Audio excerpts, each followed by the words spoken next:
This is the Flyerdelphia Podcast, presented by SportsTalkPhilly.com, with Kevin Durso, Rob Riches, and Dan Heenan.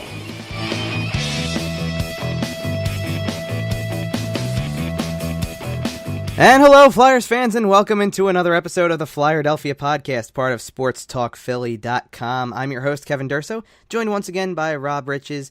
Dan Heenan is unfortunately not able to join us this week, but he'll be back next week. And so we start this week with the start of the preseason coming up on Sunday, and the preseason, especially in recent years, has been about watching the roster take shape. And we got a lot of things to get into on this week's show. The Flyers rookie game was on Wednesday night. We're going to certainly go in depth on that. I was in attendance. Rob caught it on the live stream that the Flyers had. So we'll see a lot of different things and talk about a lot of the players that were in that game. And some of those players, most of them in fact, are going to be carrying over into the team's main training camp starting on Friday. So preseason starts Sunday, main camp starts on Friday. And Rob, what should we expect in the preseason? The preseason is going to be very interesting this year. Obviously, the Flyers wanting to start things off on the right foot this season after missing the playoffs last year. That's something that's been taking its toll on the players over the course of the offseason. Obviously, nobody wants to miss the playoffs, especially when you look at the Stanley Cup final last year with Nashville. They were living proof that all you need to do is win and get in, because it was something that nobody expected. And, when you miss the playoffs, something like that kind of eats at you a little bit. So you're going to have a very hungry roster coming into this year's preseason and training camp. A lot of competition. We were talking about this a little bit last week as well, with the battle for defensive spots between, Samuel Morin and Robert Hagg. Will those guys actually get those spots? And, how's that fourth line battle between Scott Lawton and Mike Vecchione going to go?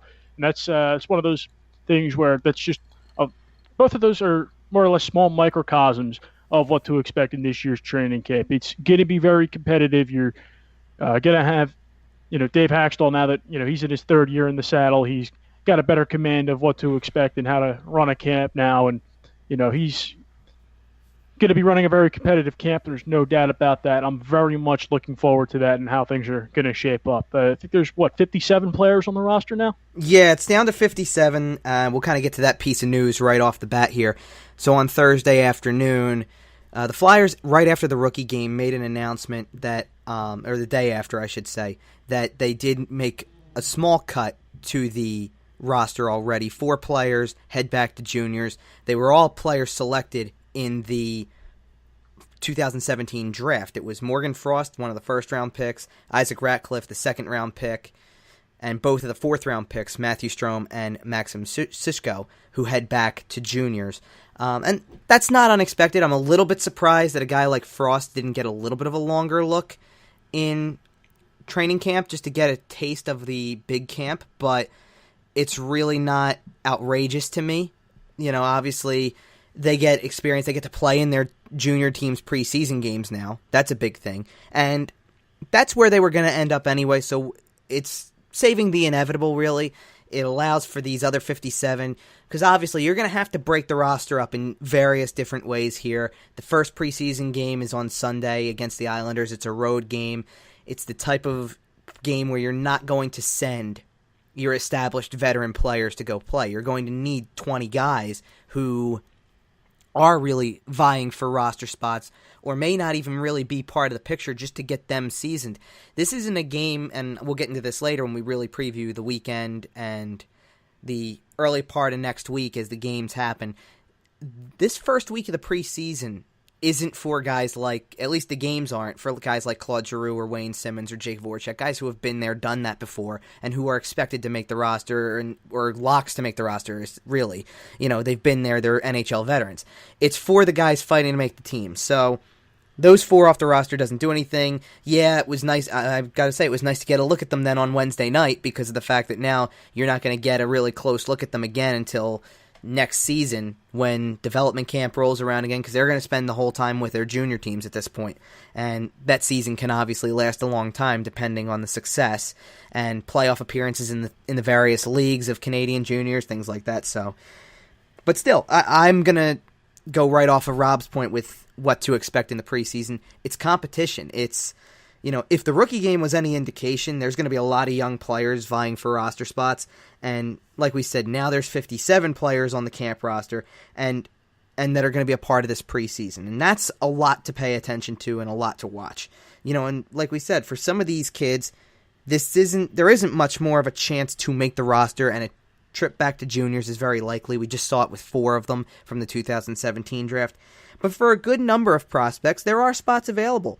And that's going to be exciting to watch as these preseason games unfold. That's the way I see it. You're going to see this competition. You're going to see these kids get game experience. One thing I can tell you, and we'll get more into this, we're going to get into the rookie game in our next segment and really go into it. It's going to be really a bulk of the show this week. And I watched Isaac Ratcliffe and Matthew Strome in that rookie game.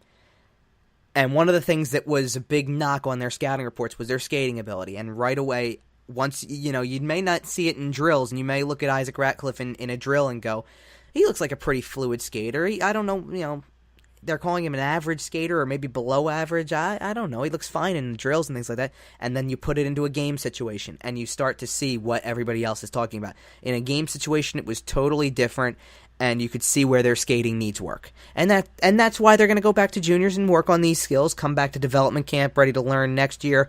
And in Ratcliffe's case, he's locked up on an entry-level contract already and part of the Flyers organization. So they have the ability to work with him constantly. He'll be back at the development camp.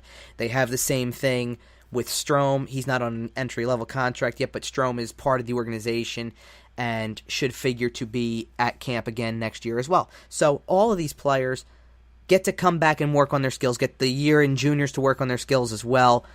And they're another part of it for everybody to follow over the course of the regular season. While whatever combination of players makes the Flyers main roster, and you'll have the Phantoms playing in the American Hockey League, you're going to have all these other prospects, and there is a host of new ones that will join the others that we've been tracking for several years now. So that's the exciting part of it. I think the exciting part of it also is more than just a competition, is an organization-wide talent that they have. They have talent at all levels at this point, and that makes it worth watching as well.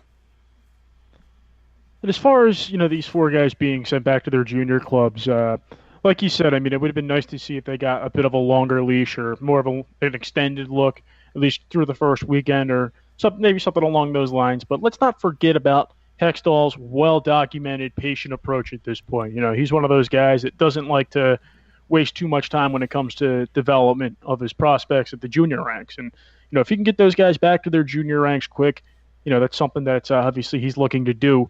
And, to have that opportunity to get them in their junior training, in their junior preseasons rather, and getting them off on the right foot and continuing, to develop for another season. That's pretty much what they're here for at this point. It's all about development for them. So, it was something where they were going to get sent up sooner or later, but especially, Frost is a first rounder. That's something that comes off as a little bit of a shock, but it's something that was almost expected at the end of the day. And, this year's the knock on this year's draft class, not the Flyers particularly, but, across all the guys being drafted this year was that it wasn't exactly the richest crop of talent, which, it's kind of easy to say after being spoiled in recent years like 2013 and 2015 where, it was talent heavy across the board. This didn't feature as much. So you figured that these guys were going to go back to juniors pretty quickly. But if they got that extended look, that would have been kind of cool too.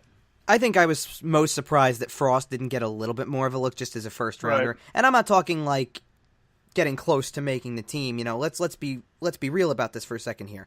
It's not like the Flyers watched one rookie game, like Ron Hextall watched the one rookie game and determined right then and there we're sending them all back, and Nolan Patrick just got sent back to juniors as well. No, it's not that case at all. There are prospects that are going to get a longer look depending on how they look in certain situations, and Nolan Patrick's high profile, 2nd overall pick, projected 1st overall pick for so much of the year, really, and that kind of projection warrants that long of a look. You need to see him against whatever NHL quality players you can get him against in some cases in the preseason too, and it's too soon to tell. Now I look at, like I said, I kind of think Frost was a bit of a surprise and Ratcliffe a little bit, just because they were in between that 1st round, 2nd round kind of projections, and for them to just play the rookie game and then go back, It's a little surprising. The result is not. It's the timing that kind of caught me off guard, just because of the fact that I figured they might have a shot of getting into the split squad game on Wednesday night coming up against the Islanders also. I thought that was a time to do it, or to let them play. Maybe some of them get that first game against the Islanders on Sunday as well. But beyond that, because like I said, you're not going to see guys like Claude Giroux, Wayne Simmons, Jake Voracek playing these games. You might in part of the split squad because it's their annual appearance in Allentown where the NHL team is playing in the AHL building. So, that's where you may utilize a couple of veteran players just as a presence, just to have names on the roster. But beside that, you're going to have two other games that happen in short order there on Sunday and Wednesday, and another one on Thursday night in Boston, that you're talking about I would assume, a lot of prospects on the roster and not as veteran heavy. So that to me was what made it a little bit of a surprise. But, you still got 57 players in camp. That does include, that includes your goalies as well. So, bear in mind that goalies are part of that equation as well. But there's enough to go around where they could still suit up two rosters and, make do with the split squad game and still be able to really get a good look at the players that they need to get a good look at. So with the rookie game and rookie camp now in the rearview mirror, it's time to turn our attention to the start of training camp and the preseason. We will preview all that later on, but we're also going to go back and revisit part of rookie camp and the big part of it, which was Wednesday night's rookie game. So stick around. We'll be right back on the Flyerdelphia Podcast. You're listening to the Flyerdelphia Podcast with Kevin, Rob, and Dan on SportsTalkPhilly.com.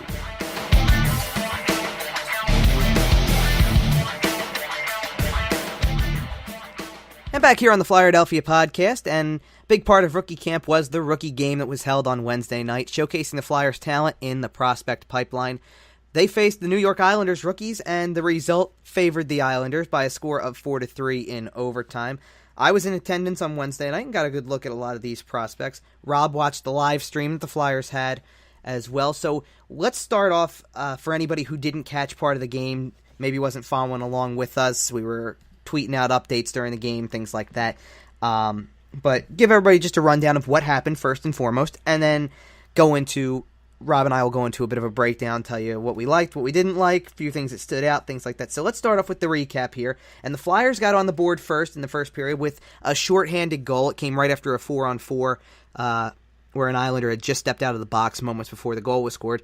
But talk about an unlikely source for the first goal. If you had to pick anybody on the Flyers rookie camp roster to score the first goal, chances are you didn't have defenseman James DeHaas as the first goal scorer, but he was the one who got the shorthanded goal. The assists going to Frank Hora and Oscar Lindblom on that one. The Islanders tied it up in the first with a goal by John Stevens Jr., the son of the former Flyer head coach, now the LA Kings head coach, John Stevens. That was a goal that came off of a bit of a transition play, 2-on-2, and the defense kind of bunched up there, and Stevens had a bit of an open look and was able to beat Alex Lyon with the shot there. Flyers got a goal closer to the end of the first period. Travis Sanheim scores from behind the net, a bit of a bank shot off of the goalie. The assists on that goal go to Mikhail Vorobyev and Ivan Kazarenkov to make it 2-1. That was the score after the first period. The Flyers also got the only goal of the second period. It came after quite a bit of other things going on. It was a very physical second period, a lot of scrums after whistles. Sam Moran kind of got into a wrestling match with Islanders prospect Yannick Turcotte, and that got the crowd roaring a little bit, you would imagine. But the only goal of the period goes to another defenseman. It was Mark Friedman who scored on a one-timer. Great pass to him by Vorobyev, and Sam Moran got the other assist on that as well. And that was the score that held up all the way through the second period and through most of the third period. Alex Lyon, by the way, stopped 13 of 14 shots faced. He exited shortly after the halfway point of the game at the second period media timeout. Carter Hart came in after that, and Carter Hart was excellent through the first portion of the third period, really facing a heavy total of shots. The Flyers outshot the Islanders 18-8 in the first period, and then the Islanders really brought it in the third period. They outshot the Flyers 15-2, and Hart stopped the first 13 shots that he saw in the third period. He was just so impressive, and we'll get into him certainly as we break down the game. But the Islanders got 2 late goals in the third period to tie the game up. Got the second goal for the Islanders in this game. It made it a 3-2 game. Came from Arnaud Durso, who got a wide open pass. It was a great play set up by Willie Raskob, who got the puck across. A lot of players watching the puck, and it left the guy wide open. And then the game-tying goal, shortly after the Islanders pulled the goalie, went to also a defenseman, Sebastian Aho, not to be confused with the Hurricanes player. This is a recent draft pick with the exact same name, exact same spelling. As far as we know, no relation, I believe. But they're from different countries, too. Yeah, they're completely different countries. One's from Sweden, one's from Finland. There you go. So, no relation at all, but the same name, same spelling. So it's very confusing. It'd be like if somebody in Canada named Kevin Durso started Sports Talk Ontario. Yeah, for real. But that tied the game up with about a minute and a half to go in regulation, so it forced overtime. Overtime, talk about wild, as 3-on-3 typically is, no matter who's playing. The Flyers get really 3 glorious chances, you want to call it, because first off, Connor Bunnaman gets a breakaway. Doesn't get the cleanest shot attempt off. He looked like he got a bit of an attempt off, but not totally clean. A penalty's coming up. The Flyers maintain control. And as they maintain control, Bunnaman gets another chance at the front of the net and was just absolutely robbed by Mitch Gillum in goal for the Islanders. But the result of the play and the penalty was a penalty shot. So Bunnaman goes to center ice to go take the penalty shot. He was stopped again. It was actually probably the easiest save that Gillum made out of the sequence, aside from the broken up chance, if you will, on the breakaway. Not much longer after that, the crowd wanted something from Nolan Patrick. They wanted a goal, and they almost got it because puck goes into the corner, and you see Nolan Patrick tapping his stick right in the slot. He gets the puck. He fires a shot. It looks like it's going in. It hits the outside of the post and goes wide. So he came within really probably centimeters of scoring the game-winning goal, but off of the post, and then the rush the other way goes back for the Islanders. They get a 2-on-1, and Mitchell Van de Sopel gets the game-winning goal on the 2-on-1, taking the shot. It was an unassisted goal, and that brought us to the 4-3 final. So I wrote, following the game, I did write a typical post-game points piece going over 10 players that I saw something from. Rob, you watched it in a little bit of a different perspective than I did. So I'm curious to see what your thoughts are from how you watched it and how you saw it with the stream as compared to somebody who saw it in person. So what was it like for you, the way it was on the live stream? Actually, Kevin, I'm curious about being down there. How was the energy level in Wells Fargo Center? You wouldn't believe that, if somebody told you a rookie game drew the type of crowd that was down there, you wouldn't believe them. There was a lot of hype coming into this game. I remember when they announced it, I think it was last month they announced it, and put tickets out on sale. After that, I mean, there were a lot. It was a very hot ticket to get. There was big demand for tickets. There was, a lot of buzz surrounding this game, and that's a testament, I think, to the Philadelphia Flyers fan base that we're willing to pack the Farg for a rookie game, which, in a lot of other markets, there's not a lot of. It might not be a whole lot of interest, but when you have the Flyers with a very, very hyped up young group of players and prospects coming up, that's something that that you can nearly sell out the Wells Fargo Center for. Yeah, and I give a lot of credit to Ron Hextall, because Hextall turned around and even said we could have it in Voorhees at the skate zone, but and that's nice and it would serve its purpose, but what putting them in an environment like that where it feels like a real game and essentially is a real game, it can go a long way. So I totally agree with that. They had I heard that the final number was just north of 13,000 people, which is just crazy. The entire lower bowl was full. The mezzanine was modestly filled. It wasn't completely filled, so it wasn't a complete total sellout, and you could tell that right away. But as people started filing in, as the first period got closer to starting and got underway, the lower bowl was completely full pretty much from the get-go.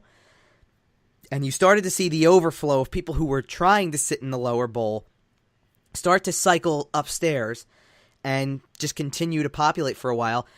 It got loud during the player introductions. They did have Nolan Patrick in their starting five, which drew an incredible cheer. I mean, people just absolutely are thrilled to have him here. I called it a hero's welcome because he was treated that way. And every time he got a chance, the crowd was chanting his name during overtime. People wanted something from him. If he would have scored a goal, then the roof would have come off the place probably, because they've been waiting to see him for a long time. And that's the big thing here. But you're right, it's such a testament to Flyers fans. I heard stories about how there were people tailgating during the afternoon before this game. It's a rookie game, and they're tailgating. It's just crazy. But that's incredible. Yeah, it just is. And like I said, the number of people that were in there, the noise level, I've seen smaller crowds at preseason games in years past than was there for this rookie game.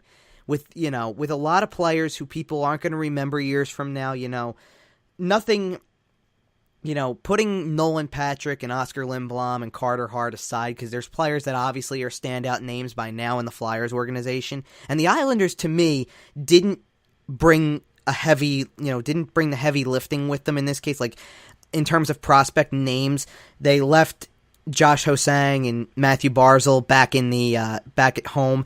They skated in the morning and then brought the team down, but they skated from their practice facility and then brought them down. So there wasn't really a big top prospect that was really on the Islanders roster. Kiefer Bellows was probably the biggest standout name that the Islanders had, at least from recent drafts, because Bellows was a first-round pick in 2016.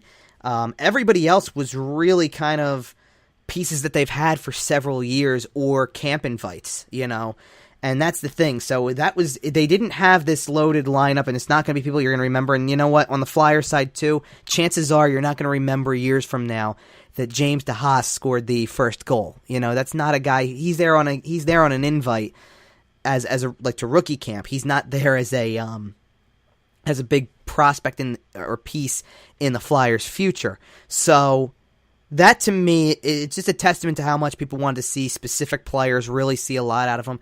And, it's funny. The first thing that I put when I did the post-game point story was, the result's meaningless, but there was an air of disappointment when that game ended, and the Flyers were on the losing end of it. There really was. It didn't mean anything. They don't get, we're not talking about points in the standings yet and things like that, but you get the sense that that's what people are gearing up for eventually, but they're willing to sit there and watch this and just experience it, and what an experience it was. So why don't we go into starting some of the specific player looks and talking about some of the players and things like that. I picked out my 10 for post-game points because instead of kind of going over here's a play that is worth mentioning or not, this was going to be all about looking at specific players or looking at players who we've been talking about, that Rob, Dan, and I have been talking about on the podcast for weeks now. We've been over these guys several times and will be for the next couple of weeks as the regular season draws closer on October 4th and the Flyers are building the roster. But I'll just start with the 10 I wrote down or put in the post-game points, which you can go catch over at sportstalkphilly.com. For all Flyer stories, go to sportstalkphilly.com/Flyerdelphia, and you can get all the stories there. But I looked at here are the 10 names that I had written down, and then Rob, you can chime in with anybody else, or we'll just go over those 10 first, and then we can chime in with any additional. I just didn't want to, because realistically, I'll tell the truth right off the bat here. I could have talked about upwards of 15, 20 players from this game with something good, bad, indifferent, whatever. There's players I left off of the post-game points at this point that you're going, where's the mention of that player, or why not? I had to stick with people who stood out in some way where I had more of a point on them than somebody who just kind of had one of those games where you sit there and you go, work in progress, we'll see more in the preseason and move on, like to the next player. I didn't want to do that. So here are the 10 I have, and then we'll kind of go over those 10, and then Rob, you can feel free to add anybody who I didn't mention on that list. Maybe we both were thinking that. We'll see what it is. But the 10 that I have are obviously Nolan Patrick, Sam Moran, Carter Hart, Travis Sanheim, Oscar Lindblom, Phil Myers, Ivan Kazarenkov, Mikhail Vorobiev, Mark Friedman, and Connor Bunneman. Those were the 10 that I wrote down and had something on in the post-game points after Wednesday's rookie game. So let's start with Nolan Patrick, Robin. I don't know how it looked because we had two totally different views of this. So how did it look on your end watching on the stream? How did Nolan Patrick look to you?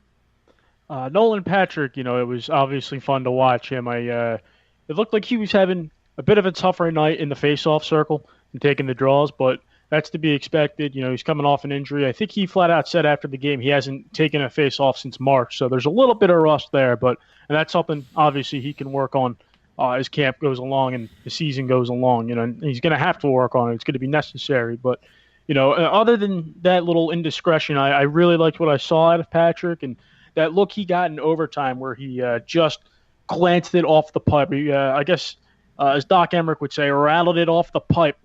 But, it's one of those things. I mean, it definitely looked like that was going to be a good goal. And, obviously if Patrick, he wanted that. And if he had that overtime winner, I mean, that place would have absolutely been rocking like it was a playoff game instead of a rookie game. And I did like what I saw out of Patrick minus, his work in the face-off circle. But that's obviously something he can work on. And I think he made a pretty good first impression. Yeah, I agree with you completely. And I put the same thing down kind of, And one thing, the funny thing is one thing I didn't put into the actual analysis that I put in the post-game points last night on Wednesday night was that was the face-offs. I didn't put anything in there about the face-offs as much, but it was noticeable. I don't see it as a big red flag just yet. Like we said, it's his first game since March. Give him a chance to work on that a little bit. He wasn't on the score sheet, obviously. It would have been nice for him to get that goal in overtime because it would have blown the roof off the place, made it feel like a playoff game. But, and the focus wasn't on offense early on. He looked a little bit more tentative offensively in the first period, started to get his legs down in the attacking zone in the second period, and definitely in the third period. He was starting to look more dangerous. But there were so many different things. I saw somebody who focuses very much on his two-way game. His positioning was excellent, playing in the neutral zone, coming back into the defensive zone. We talked about the shot that nearly won the game in overtime with the post. Set up a couple of chances. There was one particular chance, I believe it was on a power play as well, because he sets up, or at least in the game, at least in the rookie game, he set up on the power play where Claude Giroux typically would. He was playing on that left side, right at the top of the face-off circle, kind of working right along the boards. And he had the puck at one point in time with what looked like a clean look at it. Maybe it was even at 4-on-4 or 4-on-3 at one point in time because they had a 4-on-3 power play. But he tried to make the pass to the front of the net, and it looked like it was deflected almost straight up in the air, not on goal or away, because two different sticks came together to try to make a play on it. And it was just one of those situations where there wasn't a whole lot there for him to pass to. He has good vision, but it was a spot where maybe you'd like to see him take a shot, and it was that pass first look. But he set up a few good chances. There's no denying that. And the way that he held the puck on the power play from that spot makes him look dangerous. And, hopefully the pass-happy thing, because you could see it a little bit, maybe that changes over time as he gets more time on the ice, more opportunities to play in game settings. But for a kid playing in his first game since March, you got a small glimpse of what's to come, and we could see that as soon as this upcoming weekend with the preseason games and things like that. I'm curious to see him at the main camp playing alongside some of the veterans and just seeing what he can do. And that's the other thing, too. We tend to forget that the rookie game on Wednesday night was a bunch of players who had played with each other for 2 days. This is their first real time back on the ice in a couple months probably, really, for some, or at least with the same players, since development camp. And Nolan Patrick didn't get to play in development camp because he was still recovering from the off-season surgery. So you got to give him a little bit of a pass here and see what happens when he plays with a more experienced player, if that's what he gets over the preseason, or just gets more time with other guys who are still part of the roster, things like that. But I definitely liked a lot about him. So now we're going to turn the page from Nolan Patrick to the other players that we have on the list. And Sam Moran was all about the physical play in this game. I call him a human wrecking ball because that's pretty much what he was. He would go and hit anything that was coming close to him. Definitely got more involved in the physical side of the game. We talked about the wrestling match with Turcotte and things like that, but outside of that, I thought he was one of the better defensive players, probably the Flyers' best defenseman in terms of playing the defensive side of the puck, and very poised, very confident. I think he showed the experience factor. That's the way I looked at it. I thought Sam Morin showed the experience factor, having played in the AHL and really having a calm and good presence in the defensive zone. What did you think, Rob? Sam Morin was nothing short of incredible. I mean, you watched him last night, and you know that was not his first rodeo. You know, he's a rookie game veteran. He's a rookie camp veteran, and you know, he was one of those guys that was kind of leaned on to make an impact and make his presence felt in this game. And he did all that and more. There was one thing that stood out to me in the first period where there was a big hit that Matt Strome put on. I almost called him Joel, but David Quenneville. Where it was, you had him lay this hit out, and obviously the Islanders were looking to answer for that, and the play goes the other way up the ice, and whistle blows, and immediately you got some Islanders going after Strome, and Sam Morin stepped in and clearing the porch and was kind of sticking up for his guy after a big hit, and that's something that that's leadership, as far as I'm concerned. I mean, that's something where sticking up for your teammates is a critical part of the game, and that's not something you can pick up overnight. And, Sam Morin had no problem getting in there. He ended up getting I think that there were 2 penalties on the play. I don't think he actually dropped the gloves, but what would a rookie game be without Sam Morin's surliness, Yeah, but I thought he picked his spot well there, because that was one of the few times I thought he knew the situation well and wasn't going to force the issue. That was certainly a situation where it warranted something. I mean, let's not mistake it here. The Islanders were looking to stir things up at times during this game, knowing the hype coming into the building. There definitely was an eye on Nolan Patrick at all times to try to get him a little. And the cool thing I saw that I want to go back to Nolan Patrick on really quick is at the end of the third period, he took a little bit of a shot right in front of the net from an Islanders defenseman. It was like a little bit of I don't know if you want to call it a slash, a cross check, whatever you want to call it, but just a jab kind of type thing. And he turned around and he threw a shove back at the guy, like kind of like to say, I might be, this young guy fresh out of juniors here trying to make the team, but I'm going to stand up for myself here. I can stand up for myself, But they were definitely looking to start something around him every time the Islanders were trying to stir the pot. And Morin did a good job of policing things a little bit, and stepped in the one time I think he really needed to, because you knew it was coming at some point in time. But I was surprised there wasn't more of a fight than that.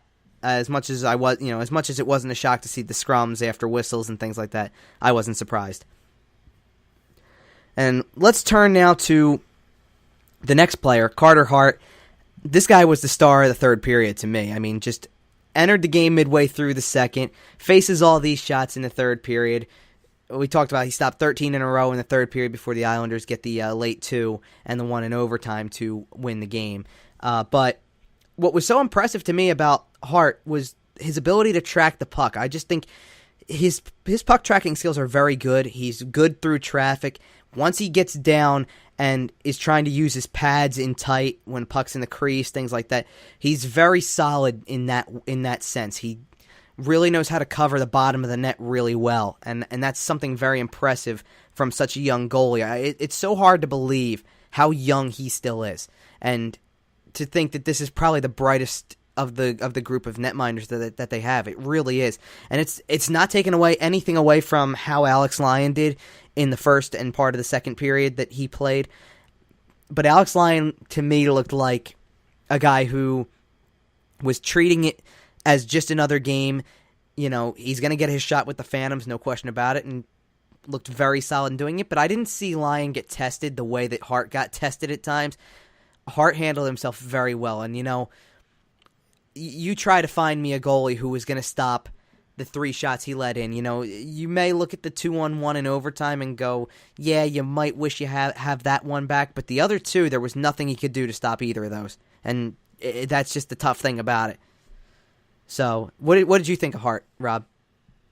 Hart was definitely looking good. I did like where his head was at, and obviously, he came in when it was a completely different game, and the Flyers were still on top when he came in the second period. So I was interested to see what he can do. It was definitely a bit of a challenge for him, and it's not the result that he wanted, but he was still looking pretty decent for the most part. And those goals he let in, like you said, I mean, anybody could have let those in. That's something that Hart can obviously pick himself back up, and his response to that, I think, is going to be an interesting one. It's going to be worth keeping an eye on as well, because that's something where that's going to motivate him a little bit. I think as far as the rest of camp goes, and however the rest of his season goes, that's a learning opportunity for him, and obviously there is a learning curve for him there. So I'm interested to see how he can pick himself back up from that. Otherwise, I mean, it was he was very looking decent, but it's just didn't get the result that he wanted.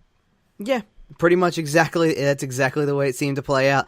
Let's turn our attention to another defenseman now, and it's Travis Sanheim. And I'm curious to hear your perspective on it, Rob, because I kind of saw this as an up and down game for Sanheim. What did you think? Yeah, I mean, he kind of like Moran. He's no stranger to rookie games. He's kind of having a feel. You thought that he could have made a bigger impact, but like you said, I thought he was pretty topsy-turvy all game. I mean, and my point with it is that I saw all the offensive skills come out in Sanheim. He pinched a lot. His skating was good. He scored the second goal for the Flyers, and his activity in the offensive zone is great to see. But I didn't think he was near as strong defensively. He went to the penalty box 3 different times in the game. He went once on with a roughing minor, matching roughing minors. So it turned into a 4-on-4 there, and I think in Sanheim's case too, the Flyers actually got a power play out of it because the Islanders got an extra 2 on that one. But this isn't the first time, like you said, Rob. It's not the first time Sanheim's played in a rookie game, and it's not going to be his last appearance of the preseason either. But to me, I gave Sanheim a lot of credit in past weeks as a guy who I thought has a shot to crack the roster. That kind of performance, even though it's a rookie game and it's early and there's a lot of things to work on, that's not going to get you on an NHL roster. It's going to get you another year of seasoning in the AHL. And it's early. He's got a lot of opportunities to bounce back from it, but I need to see him bounce back in a big way. Especially since we have yet to see, one of the big things for me is we have yet to see how Robert Hagg looks coming in, because he's not part of the rookie camp. He's had enough pro experience where he's not considered part of the rookie camp roster anymore. He just goes straight to the main training camp roster. So for me, I need to see how Hagg comes in and looks next to Sanheim and Moran and all those guys, and see if there's any change in that, change in my opinion of who makes the roster and who doesn't. But early on, like I said, it's a bit of an up and down. Rob, you called it topsy-turvy. I think all terms apply. It was just a little bit all over the place for Sanheim. Some good, some bad, but you take it with everything else that comes out of these rookie games and see what he works on in the coming weeks. And see, similarly for me too, I go to our 5th player here, and similarly for me, I felt like Oscar Lindblom didn't have the best game. Yes, he got an assist on the first goal, but the first goal was a pretty weak goal. It was one that should have been stopped, quite frankly. The shot it turned out to be a leaky goal. It went right, through the goalie a little bit, and that's kind of one of those things where it happens every now and then, but it wasn't some stunning pretty play set up or anything like that. And Lindblom and the rest of his line too, Yerman Rubtsov, Pascal Laberge, they just didn't generate too much or do anything to really stand out. Lindblom had a decent defensive game. He was very, very good in that respect, but from an offensive side, I think people were looking for some flash out of him, and he just couldn't display it as much as you would have liked to have seen. He's got a lot of time left in the preseason as well, and has high expectations. So we'll see where these practice and preseason games take him as he gets closer to being NHL ready. But I thought he was looked like a player who was still on the learning curve in a lot of ways. What did you think, Rob? Yeah, Oscar Lindblom's game, rather. I don't want to act like I'm on a first name basis with the guy, but guess you could say he was a bit of a grouch out there. No, but he he's still making the adjustment onto North American ice from European ice, and it's one of those things that it's a lot harder to do than it seems. There's not as much room for him to operate out there, so he still has to get used to that. Like you said, he's still on that learning curve. There's a lot. That he still has to learn and make that adjustment. So and that's something where he was getting his opportunities, and he'll be able to make the most of those. Once he gets more games in him, once he gets more experience and practices in him. So I wouldn't. I wouldn't throw the red flag. This isn't a red flag game, but that's something where you can tell that he still has a lot to work on, and that's a challenge I think that he's up for. Yeah, totally agree. And I mentioned the same thing too in the post-game points, that his lack of experience on North American soil, it looked like it showed a little bit in that game, and he'll get more comfortable with it with more practices and more games, but we'll certainly see where it goes. So the next player we have on the list was Philip Myers, and this is an interesting analysis kind of because of the fact that Myers ended up leaving the game with a lower body injury, didn't return for precautionary reasons, and there's really no update on what that could be at the moment. And that's not good for his prospects to make the team. He is a guy who, we never really talked about him much on here about being a player we thought was going to make the NHL roster, but he's talked about himself in a way where he feels like he's got a shot where he might be, and there's other people who have him very highly regarded. So it's not out of the question by any stretch, but if you're dealing with an injury and it does anything to hamper your progress in practices or ability to play in any games down the road, that's not a good sign for your chances of making the team. Now, that being said, I thought Myers looked like a player who needs the AHL experience, kind of. The skating's good, and there's a lot to like about his game, but I've watched him do camp drills, and I said this earlier in the show. Players will do drills, and you'll sit there and go, wow, that's pretty amazing, or he can do this really well. And Myers is one of those players that I've looked at a lot in some of those development camp drills and things like that, and you go, he really has this ability, he has this skill down really well. And in a game, it just didn't look like it translated over on Wednesday night for him, and I just think, I don't know that the injury was bothering him earlier than what we think, and up until he left the game, and that, was he ailing as he tried to play? It's really tough to say, but, for Myers, I think the first and foremost thing here is to make sure his health is in order and then go from there. Yeah, you never want to see a guy go down in the rookie game like that, and obviously he was a guy who was worth paying attention to. He's, while he basically had a non-zero chance of making the team, but depending on how he can bounce back from this injury, it almost seems inevitable that he's going to go back to the AHL, back to Lehigh Valley, and that's something that's not the worst case scenario for him. Obviously it's a tough blow, no doubt, but I am curious to see how this injury will develop, if it's something that he can pretty much work through, or if it's something that might keep him on the shelf for a little bit. So you never especially a guy who has worked as immensely hard as Myers has worked over the past few years. It's a setback that you never want to see, but obviously injuries are part of the game, and that they happen at always the least convenient times. Yeah, absolutely, and I'm curious to see how he bounces back as well. I certainly hope that he is able to get some time in the preseason, because he got a good long look last year, and I'd like to see him get the same kind of look, just so he gets the preseason experience kind of in full, and then even if he is destined to go back to the AHL, to get that first pro year in and get some really big experience, valuable experience, it still is important for him to see some preseason time, work with some of the same guys that he's going to be playing with probably in the AHL, and that's a big thing for him too. The next player I had down was Ivan Kazarenkov, and man, I'll tell you, this kid has wheels. He can fly when he gets the puck, and every time he did, he seemed like he was off to the races trying to start something. Had a really good shift late in the first period that helped set up Sanheim's goal.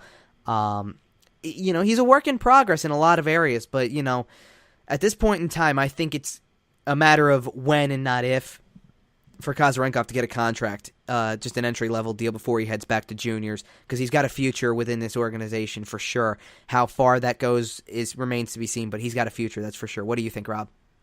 Yeah, I think that he's one of those guys where, he's kind of a lower key guy. You aren't really expecting, too much from him coming into this game. I wouldn't be surprised if there were people in the game who may not necessarily know how to spell his name. Not to knock anybody, but that's just, kind of him being, that lower key guy. And, he did have those flashes. He was looking speedy out there. And, he did have some hustle to him. But at the end of the day, I mean, he's still, like you said, he's a work in progress. He's somebody to definitely keep an eye on down the line. But for now, I mean, it was kind of interesting to see how, he was doing out there and how fast he was.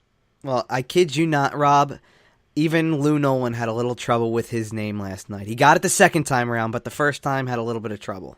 I pretty much just figured out that how Lou Nolan can make no mistakes. Lou Nolan is infallible. Well, he might be because of the fact that he changed the way he said it the second time around, because he said I think he said Karasenkov the first time around, and then did get it and say Kazarenkov the second time around. I mean, look, we all love Lou Nolan, and let me tell you, when he did the starting lineups for the Flyers too, him saying Nolan Patrick, when he announced the assist for Oscar Lindblom, when he announced Carter Hart going to the game, every time he announced the name of one of the bigger name prospects, the place went nuts. That's just practice for Lou Nolan. These are names he's going to have to say in the near future, so he's just getting warmed up. I am completely down for a podcast episode just talking about the best of Lou Nolan. A Lou Nolan themed podcast. We probably could. I don't see why not.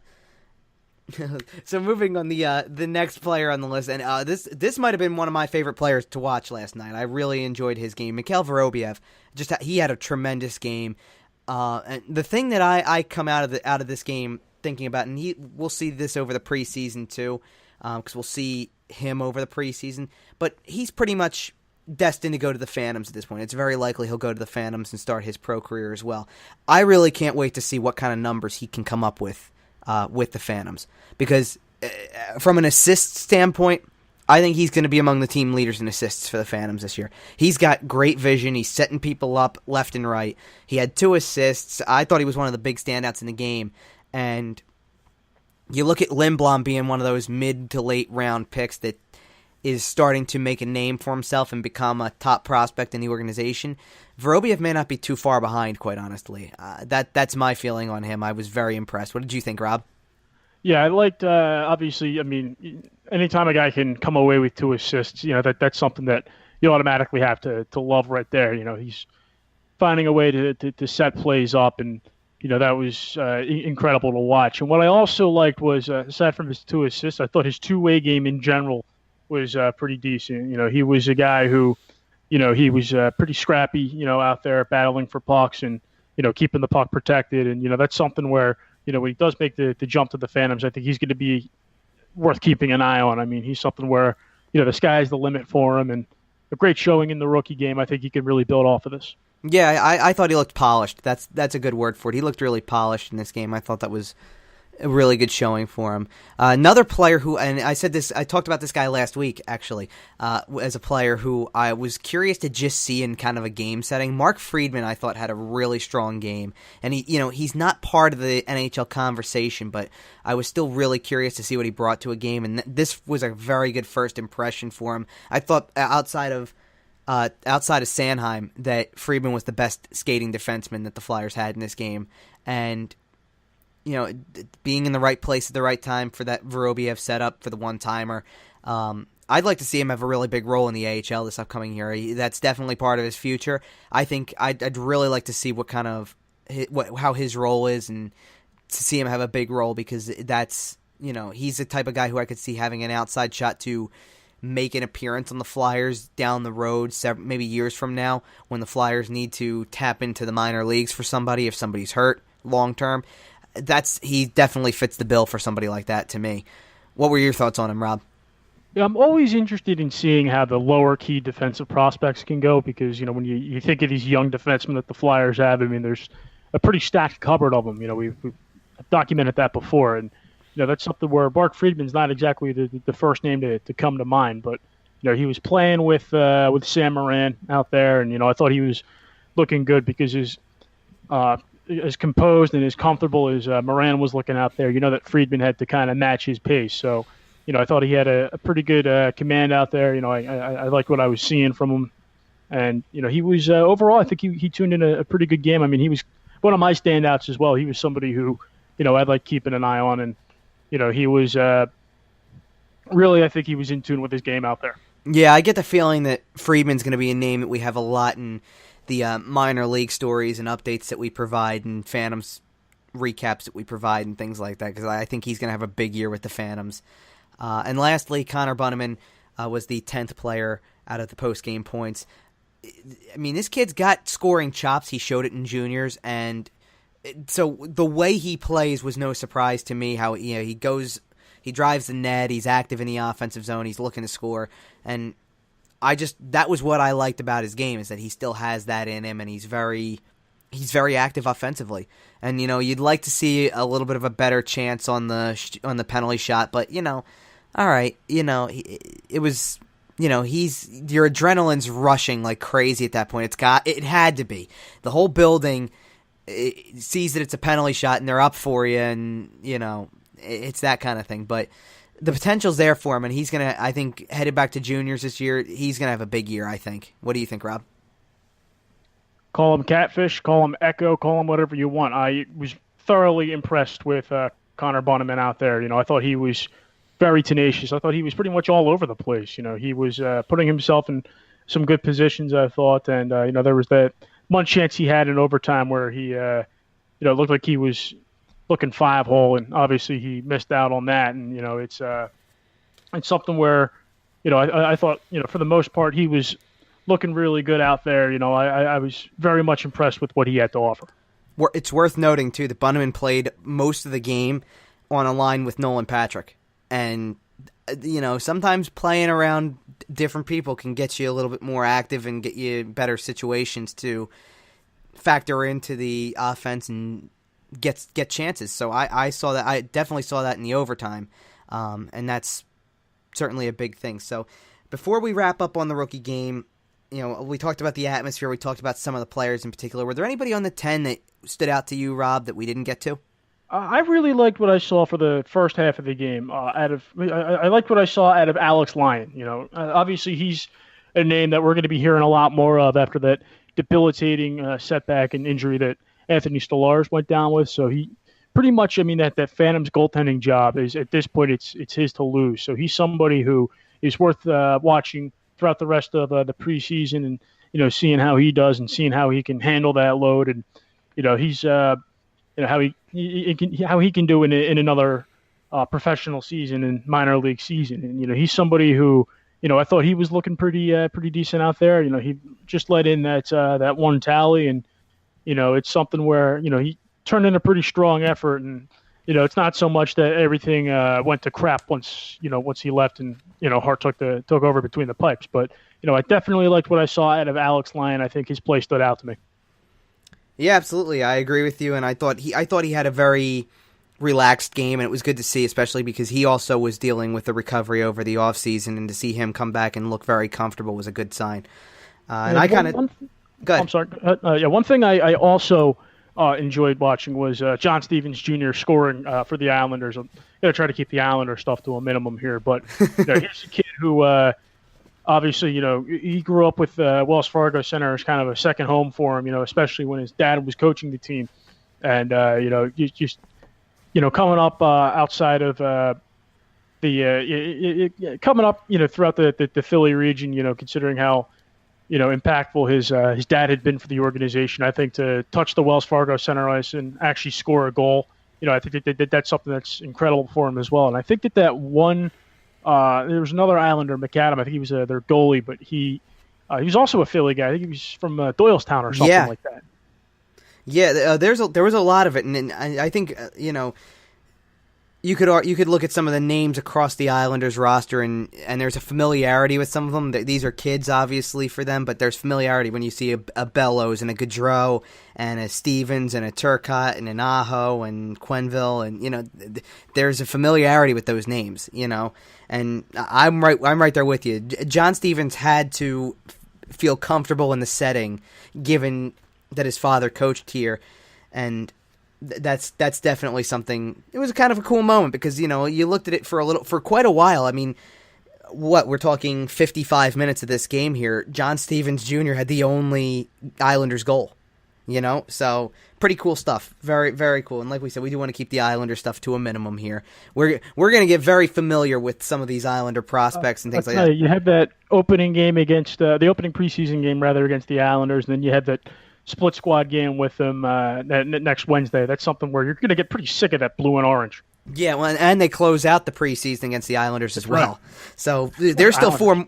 Yeah, there's still 4 more of these to go. So why don't we not waste any time getting to all that stuff as well? Because with the rookie game closing out rookie camp, the veterans start to hit the ice on Friday, and that carries over into the preseason. So when we come back, we'll look at some of the notable storylines from this weekend's preseason openers. Don't go anywhere. You're listening to the Flyerdelphia Podcast with Kevin, Rob, and Dan on SportsTalkPhilly.com. Back here on the Flyerdelphia Podcast, and the preseason gets underway on Sunday with the Flyers taking on the Islanders on the road. The team technically will not play a home game in the preseason until September 26th. That's the first home game at Wells Fargo Center, and that's a bit of a ways off. The first home game for the Flyers in the preseason actually comes on Wednesday in Allentown. And Rob, there's always an excitement. It's always an exciting game for the people in the intimate setting of the PPL Center to get a look at current and future Flyers. Isn't that right? Oh, absolutely. You're getting a look at the future of your organization, and the PPL Center, that's going to be a significant barn for some of those guys, when they're coming up and when they're on their journey to making the NHL. And that's something where they get that experience in front of a passionate home crowd. That it's always fun. There's nothing about that's bad or anything. It's something that's Allentown might be, for a lot of people, it's out of the way, but for the most part, it's a fun ride up the Northeast Extension, and you get a look at these future Flyers and the fans there. That they show up and they always bring the passion. They always bring the intensity. It's almost like Wells Fargo Center North. Yeah, beautiful building too. Oh, absolutely. So here's the thing with the preseason opener, because the preseason opener is on Sunday, like we talked about with the Islanders. And see, I think to me, you could sense that as the rookie game went on, that there's a competitive edge between these two teams. We just talked about this a little bit, or hinted at it just at the end of the last segment, that these teams are going to play each other several times early in the preseason. There's technically it's 3 games, but obviously different players are going to be split up on that Wednesday split squad. But they're going to get to know each other well over the preseason. And if you put Sam Moran on the ice with some of these prospects that were in the rookie game by chance, stuff like that, players remember things. So don't be surprised if there's a little bit of added intensity to some of the two, because everybody's fighting for a roster spot. So there is a competitive edge to it to me.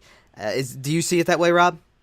Absolutely. When you have these guys that are fighting for their livelihoods, you have these guys that are really pushing for a roster spot, especially for a competitive-based team like the Flyers, where there are just position battles all over the place across forwards and defensive groups. I mean, it's something where there's definitely that edge to it in the preseason games. There's always that factor where you'll see guys throwing down the gloves when it comes down to it. And you see a lot more guys bringing a more rough and tumble edge to their game. They want to make that impression on the coaches. They want to make that impression on the management as well. And when they get that chance to do that, I mean, the preseason, it's their time to shine.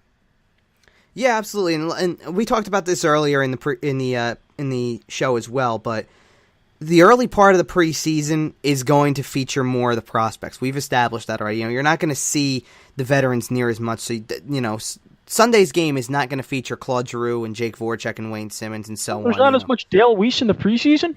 Well, Wow, that's something I'm not going to complain about. Well, it depends on when they decide to actually start going that way, and how quickly they decide to cut players as the preseason rolls on. To me, I don't see anything major happening between now and the Thursday game against Boston. There's a bit of a gap there, though. After they play on that Thursday night game against Boston, they don't have another game until the 25th, and that's their last road game of the preseason against the Rangers, and then there's 3 home games lined up in a row. The cuts to me are all due in those home games to me, just because of the fact that you get a chance to send prospects out on the road. You don't have to force the veterans to go to all of these games. Like I said, I think you'll see a good number of them play in Allentown just because you want to give those fans something. As it's almost like giving them an incentive for coming out to a preseason game that's not in the NHL building. But aside from that, you're not going to see some of these veteran players. Dale Weiss is an interesting pick, though, to me in this case, because of the fact that, to me, Dale Weiss still has to, roles to be determined in the bottom 6. That's why I mentioned the guys in the top, because, and throw Sean Couturier into the mix. Guys like Travis Konechny and Jordan Wheel will get the playing time because they're still on the younger side, but you're not going to see, Matt Reed probably isn't going to get the playing time. Michael Raffl might not see as much of it. Players who have been there, done that, established themselves. Defensively, it'll be the same way. And goaltending-wise, it will probably be the same way, too. I mean, you're going to want to get Brian Elliott and Michael Neuvirth into a game at some point, probably 2, and you'll probably see one of them start the game, the final preseason game, or, the final 3 at home, potentially. Because there's also, I look at the goalies, and there's nothing to the imagination here. We know who the 2 goalies on the roster are going to be. So you're going to get down to a point where you're going to have to pick somebody who's performing better than the other, or those last 4 games. So, that you're going to need a few for the split squad portion, but after that, who knows? I think that the fact that Ron Hextall announced 4 cuts the Thursday that training camp technically begins, it's the off-ice day, and the on-ice starts Friday, but the bottom line is the fact that they already made a move like that to allow them to go back to their junior teams. I wouldn't be surprised if more things like that happen over the coming days.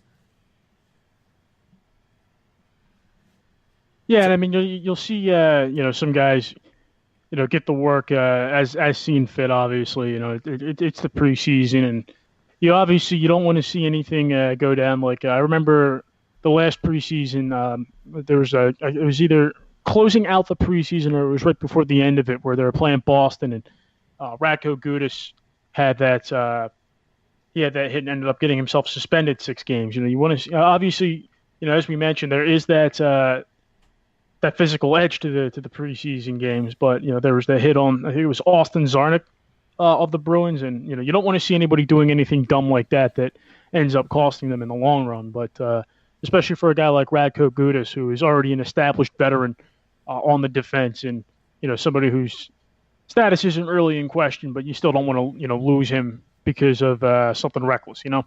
Yeah, and the thing with last season too was you started the year off with Braden Shen suspended. You had the situation with Radko Gudas come into play. I think you just want to start the season. Whoever makes the roster, you want to start the season clean. You want to start with no injuries and no suspensions hanging over your head. So it's a big thing, and that's why I think they'll be protective of veterans, just because you don't want anybody to get hurt. You don't want anybody to do something that could get themselves suspended or anything like that. So I think you'll see the rookies showcase themselves, the prospects showcase themselves to try to win out roster spots and kind of go from there. We've seen it most of the offseason to this point, how the Flyers were setting themselves up to have prospects make the team. Now it's time for the prospects to show what they've got in preseason games facing other players, many of them being NHL quality players. I think that game. I think that game against Boston is going to be a really good benchmark. In Boston is going to be a really good benchmark, because that's really a prime opportunity for some of these younger players to be able to face some of the Bruins veterans. I think, because you won't see that in the game that Boston plays in Philly, but you probably will in the game in Boston. So I think that's going to be a great test for a lot of these younger players. And I think that Wednesday with the rookie game really started it off, because it seems like it was a fan base starving for some hockey, and it's finally here, and it's exciting to get it going. So any final thoughts, Rob, before we wrap things up? As always, I'm interested, in how the preseason's going to shake out, and we've gone into, how competitive it's going to be. And I think one thing that the Flyers, look out on every year for the most part is, you're playing teams like the Islanders, Boston, and the Rangers. You're not playing a travel-intensive preseason, and that's something where, they're keeping things concise between, Allentown, Philly, and then both New York rinks and Boston as well. You're keeping it, limited to what's going on, on the East Coast. And that's something that's, common enough throughout the league as well. But, it's going to definitely come into play when they open the season with 4 games on the road, 3 of which are out on the West Coast, out in California. So it's something where, it gives them a chance to kind of not, while they're still, busting their rear ends, and guys busting for spots on the roster, but it's not something where they have to wear themselves out too much to actually start the season with the road trip. Yeah, absolutely. It's setting up to be a good preseason. I think there's a lot of opportunities to see a lot of different players, and we'll see how the roster shakes out. We'll definitely get more into that next week as there are preseason games being played, and we'll as that develops and as the preseason plays itself out and the roster takes shape, we'll definitely have more leading up to the start of the regular season. So that's going to do it for this episode of the Flyerdelphia Podcast. We want to thank everyone for listening. Be sure to subscribe to the podcast on iTunes and Google Play, and subscribe to our YouTube channel. Next week, we'll be back with an update on the preseason, look at the results so far, who is impressing, and so on. So once again, thanks everybody for listening. For Rob Riches, I'm Kevin Durso, and this has been the Flyerdelphia Podcast on SportsTalkPhilly.com.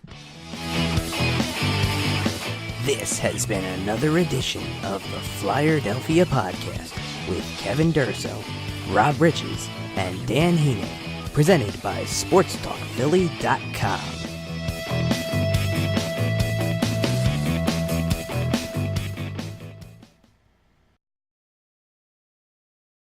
On each side. So that's going to do it for this episode of the Flyerdelphia Podcast. We want to thank everyone for listening. Be sure to subscribe to the podcast on iTunes and Google Play, and subscribe to our YouTube channel. Next week when we return, we'll recap the rookie game first and foremost. That'll have happened on Wednesday, September 13th. And then look ahead to the start of the Flyers preseason, which will be coming up that Sunday, September 17th. Their first game is against the New York Islanders. And so we'll get you ready for that as well. Training camp will be starting right in that range of things. We wanted to get a look at that first. We'll obviously, like we said, we'll look back and see what happened with the rookie game, talk about some things from that, the earliest portions of camp, and then go into more as the preseason approaches. So once again, thanks for listening. For Rob Riches and Dan Heenan, I'm Kevin Durso, and this has been the Flyerdelphia Podcast on SportsTalkPhilly.com. This has been another edition of the Flyerdelphia Podcast with Kevin Durso, Rob Riches, and Dan Heenan, presented by SportsTalkPhilly.com.